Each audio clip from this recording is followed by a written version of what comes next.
Anna prayed and said, My heart exults in the Lord. My strength is exalted in my God. My mouth derides my enemies, because I rejoice in my victory.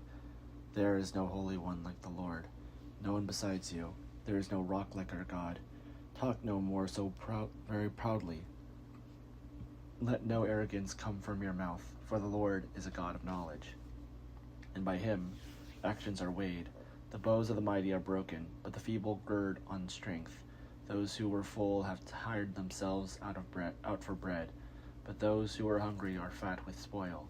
The barren has borne 7, but she who has many children is forlorn. The Lord kills and brings to life. He brings down to Sheol and raises up.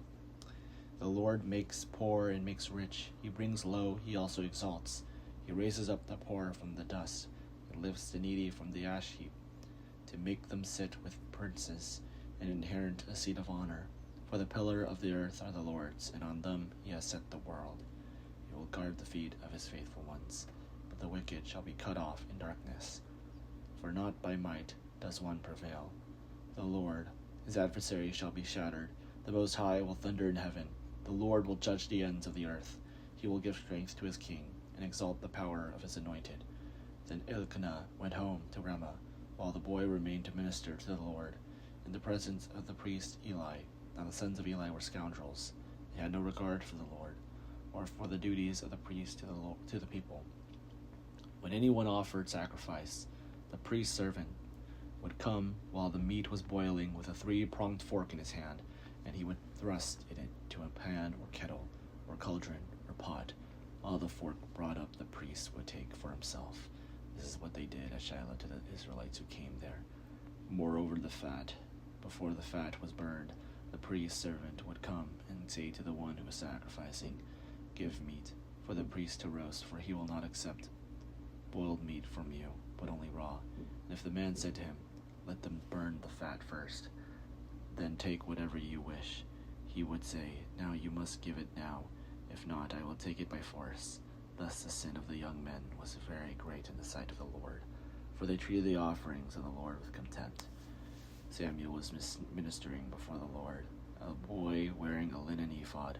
His mother used to make him a little robe and take it to him each year when she went up with her husband to offer the yearly sacrifice. Then Eli would bless Elkanah, his wife, and say, May the Lord repay you with children by his woman, for the gift that she made to the Lord, and then they would return to their home. And the Lord took note of Hannah. She conceived and bore 3 sons and 2 daughters, and the boy Samuel grew up in the presence of the Lord. Now Eli was very old. He heard all that his sons were doing to all Israel, and how they lay with the woman who served at the entrance to the tent of meeting.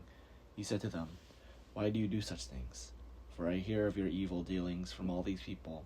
Now, my sons, it is not good report that I hear the people of the Lord spreading abroad. If one person sins against another, someone can intercede for the sinner with the Lord. But if someone sins against the Lord, who can make it intercession? But they would not listen to the voice of their father, for it was the will of the Lord to kill them. Now the boy Samuel continued to grow both in stature and favor with the Lord and with the people. A man of God came to Eli and said to him, Thus the Lord has said, I revealed myself to the family of your ancestor in Egypt. When they were slaves to the house of Pharaoh, I chose him out of all the tribes of Israel to be my priest, to go up to my altar, to offer incense, to wear an ephod before me. And I gave to my family of your ancestor all my offerings by fire from people of Israel. Why then look with greedy eye at my sacrifices and my offerings, that I commanded and honor your sons more than me, by fattening yourselves on the choicest parts of every offering of my people Israel?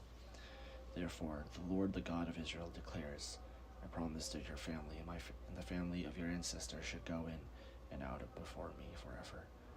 But now the Lord declares, Far be it from me, for those who honor me I will honor, and those who despise me shall be treated with contempt. See, a time is coming when I will cut off your strength and the strength of your ancestors' family, so that no one in your family will live to old age. Then in distress you will look with greedy eye on all the prosperity that shall be bestowed upon Israel. and no one in your family shall ever live to old age. The only one of you whom I shall not cut off from my altar shall be spared to weep out from his eyes and grieve his heart. All the members of your household shall die by the sword. The fate of your 2 sons, Hophni and Phinehas, shall be the sign to you. Both of them shall die on the same day. I will raise up for myself a faithful priest who shall do according to what is in my heart and in my mind. I will build him a sure house, and shall go in and out before my anointed one forever. Anyone who is left in your family shall come to implore him for a piece of silver or a loaf of bread, and shall say, Please put me in one of the priest's places, that I may eat a morsel of bread.